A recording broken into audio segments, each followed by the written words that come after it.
Hello and welcome back to my channel. आज हम dramatic unities को डिस्कस करने वाले हैं विद इन फ्यू मिनट्स। तो चलिए स्टार्ट करते हैं इंट्रोडक्शन से। लिटरेचर और थिएटर की दुनिया में ड्रामेटिक यूनिटीज़ दरअसल ड्रामा लिखने और इसे स्टेज पर परफॉर्म करने के वो कानून हैं जिनकी मदद से कहानी को स्ट्रक्चर और अट्रैक्शन मिलती है। इन्हें क्लासिकल यूनिटीज़ और एरिस्टोलियन यूनिटीज़ भी कहा जाता है। क्योंकि वीवर्स एरिस्टोलियन यूनिटीज़ इनको इसलिए कहा जाता है क्योंकि इनका रेफरेंस एरिस्टोटल की बहुत ही फेमस बुक पोएटिक्स से मिलता है। याद रखिएगा 18th सेंचुरी में फ्रेंच लिटरेचर में इन्हें बहुत स्ट्रिक्टली इन रूल्स को फॉलो किया गया और सिर्फ लिटरेचर के लेवल तक नहीं, पॉलिटिकल लेवल पर भी इनको फॉलो किया गया क्योंकि वो चाहते थे कि वो अपने फ्रेंच थिएटर को दुनिया का नंबर 1 थिएटर बनाए। इन रूल्स का बुनियादी मकसद ड्रामे को इतना हकीकत पसंदाना बनाना था कि देखने वाले को लगे कि सब कुछ उसकी आंखों के सामने सचमुच हो रहा है। तो अब हम डिस्कस करने वाले हैं इन तीनों प्रिंसिपल्स को जिनको हम अभी इंट्रो में डिस्कस करके आए हैं कि आखिर वो तीन हैं कौन जो ड्रामे को इतना रियल बना देते हैं कि हमें ऐसा लगता है कि हम खुद वहाँ पर मौजूद हैं। तो आइए डिस्कस करते हैं। So the three dramatic unities are unity of time, unity of place and unity of action। और याद रखिएगा इसमें सबसे इम्पोर्टेंट पार्ट जो है वो है यूनिटी ऑफ एक्शन। तो चलिए यूनिटी ऑफ एक्शन से स्टार्ट लेते हैं। यूनिटी ऑफ एक्शन का मतलब क्या है? उसका मतलब है ड्रामे के अंदर सिर्फ एक ही मेन प्लॉट होना चाहिए। ड्रामे में फालतू या गैर ज़रूरी सब प्लॉट शामिल नहीं होने चाहिए क्योंकि अगर तो वो मौजूद होंगे तो ऑडियंस की जो अटेंशन है वो कहानी से हटा देंगे। ड्रामे का हर सीन और हर किरदार, हर सेंट्रल कैरेक्टर कहानी को आगे बढ़ाने में मददगार हो। ऐसा ना हो कि सीन कहीं और जा रहा हो और कैरेक्टर कहीं और जा रहा हो। इसमें याद रखिएगा मेन प्लॉट होना चाहिए, सब प्लॉट्स नहीं होने चाहिए। सीन और कैरेक्टर कहानी को आगे बढ़ाएं। फॉर एग्जांपल अगर किसी ड्रामे से आप एक पूरा सीन या कोई किरदार निकाल दें और फिर भी कहानी पर कोई फ़र्क ना पड़े तो इसका मतलब है कि ड्रामे में यूनिटी ऑफ एक्शन का ख्याल था ही नहीं। यूनिटी ऑफ एक्शन होंगे तो मेन प्लॉट होगा, यूनिटी ऑफ एक्शन होगा तो सीन और कैरेक्टर कहानी को आगे बढ़ाएंगे। अगर हम ये दोनों चीज़ें निकाल कर साइड पर रखते हैं और देखें कि हमारी कहानी तो फिर भी आगे बढ़ रही है तो इसका मतलब यूनिटी ऑफ एक्शन को फॉलो नहीं किया गया। यूनिटी ऑफ टाइम, ड्रामे की कहानी ज़्यादा से ज़्यादा 24 घंटे एक दिन के अंदर ख़त्म होनी चाहिए और मिसाली तौर पर ये वक्त ड्रामे के दौरानिए के बराबर होना चाहिए। यानी जितना लंबा ड्रामा चले उतना ही वक्त आगे जाए। ऐसा ना हो कि वक्त सिर्फ 2 घंटे आगे बढ़े और आपका ड्रामा 3 साल 4 साल या अगले सेंचुरी में पहुंच जाए। यानी बहुत जल्दी ड्रामे के वक्त को आगे नहीं बढ़ाना क्योंकि वीवर्स इंसानी जहन के लिए ये मानना मुश्किल है कि थिएटर की कुर्सी पर बैठे बैठे कई हफ्ते या साल ही गुजर गए हैं। चले मैं यूनिटी ऑफ टाइम को और इजी बनाती हूँ।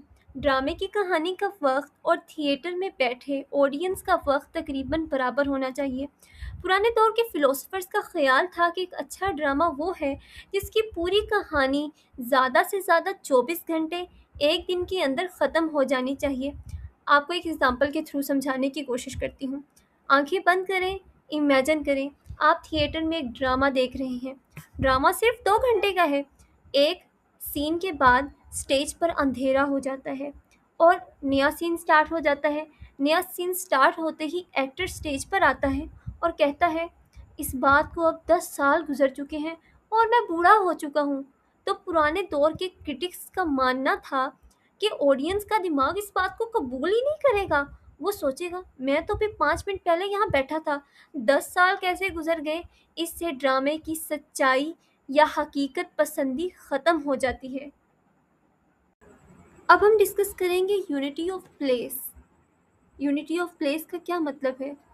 ड्रामे की पूरी कहानी किसी एक कमरे, महल के हॉल, सहन या किसी चौराहे तक महदूद होती है। ऑडियंस को ये तासुर नहीं दिया जाता कि वो एक एक्ट में रोम में हैं और दूसरे एक्ट में मिस्र पहुंच गए हैं। अगर किसी दूसरी जगह का कोई वाक़या कहानी के लिए ज़रूरी होता तो कोई लेटर या किरदार आकर उसकी ज़ुबानी खबर देता था। व्यूअर्स, ये सब क्यों किया गया? पुराने दौर के क्रिटिक्स का मानना था कि जब व्यूअर्स यानी ऑडियंस थिएटर की एक कुर्सी पर बैठकर 2 घंटे से ज़्यादा वक्त गुजारता है, तो इसके लिए ये यकीन करना नामुमकिन है कि कहानी के किरदार पलक झपकते ही सैकड़ों मील दूर कैसे चले गए। जब कहानी एक ही जगह पर सेंट्रल रहती है, तो राइटर का पूरा ध्यान फजूल के सीन्स के बजाय करेक्टर्स के डायलॉग्स, उनकी साइकोलॉजी और आपस के कॉन्फ्लिक्ट्स में रहता है। अब हम बात करते हैं ड्रामेटिक यूनिटीज़ के पर्पस के बारे में। ड्रामेटिक यूनिटीज़ का बुनियादी मकसद ड्रामे में हकीकत पसंदी और सच्चाई पैदा करना और कहानी को एक प्रेशर कुकर की तरह बनाकर ऑडियंस पर गहरा जज्बाती असर छोड़ना था।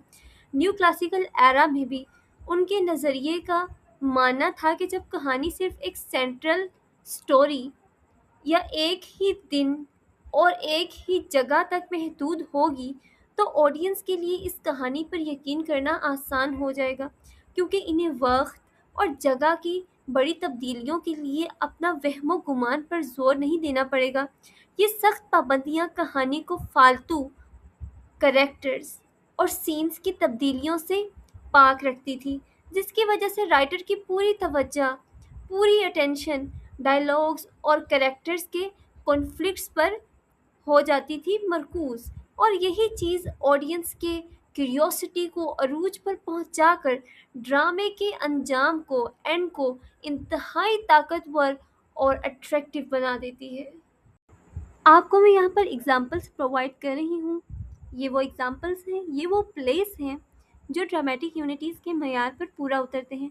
आप चाहें तो इन्हें नोट भी कर सकते हैं।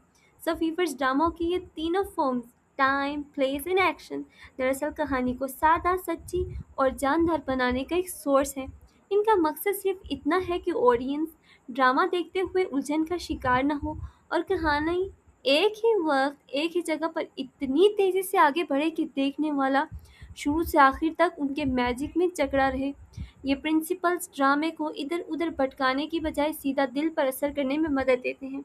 सो व्यूअर्स, आज का ये था लेक्चर मेरा ड्रामेटिक यूनिटीज़ पर। अगर आपको लगता है कि कोई पार्ट मिसिंग है, तो आप मुझे कमेंट्स में ज़रूर बताएं। मैं उसे अपनी अगली वीडियो में कवर करने की पूरी कोशिश करूँगी। सो व्यूअर्स, मेरी वीडियो को लाइक करें, शेयर करें और मेरे चैनल को आपने सब्सक्राइब करना तो बिल्कुल भी नहीं भूलना।